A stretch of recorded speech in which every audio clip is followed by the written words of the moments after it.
Hey folks, Bernakevitch here with All Points Design. That's allpointsdesign.ca. Today we're going to be taking a look at how to create a boundary or a property boundary and how to export it in a file that you can then email.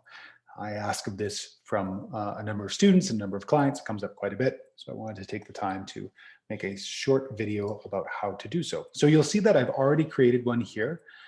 This was determined from Real Property Survey, which is quite common in Calgary, Alberta, Canada. So I'm going to turn that off over here on the left-hand side of my screen.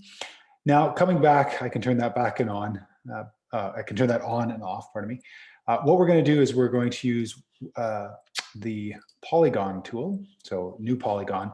And basically, I'm going to start in the corner, and then I'm going to come halfway up to where I know that property boundary is, and then come across, and then all the way to the front yard. So basically all I'm doing is taking these corner points where I know they are, and you can go back around them. And once they highlight green, you can then move them.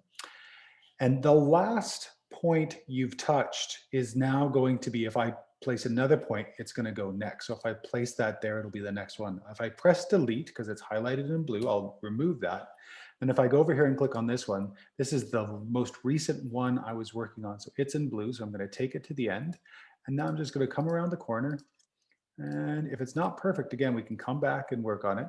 So it could maybe use a little bit. Perfect. Now I'm going to come back over to this untitled polygon, and I'm going to title it Bernakevitch Urban Homestead Property Boundary. Now I'm going to go to line style. Now I don't want it filled and outlined. I just want it outlined. And I want the outline in red. Only reason is because I can see it really clearly and it stands out. And we want to pop that up to at least a 2, if not a 3 weight. Great. I'm going to press OK. And now that's going to show up on the left-hand side here. Because I was already in my folder, it showed up here. Sometimes it'll show up at the bottom in temporary places. Now, to take this out of Google Earth Pro, you will right-click, or Google Earth, you will right-click and go Save Place As. Bernakevitch Urban Homestead, it will save as a KMZ. I'd rather in a KMZ. It'll save to desktop. I'll press Save. And there we go. It is saved to my desktop, and all I have to do now is either attach or drag it into my email program and send it off. Hope that helps, and looking forward to seeing you in the next tutorial.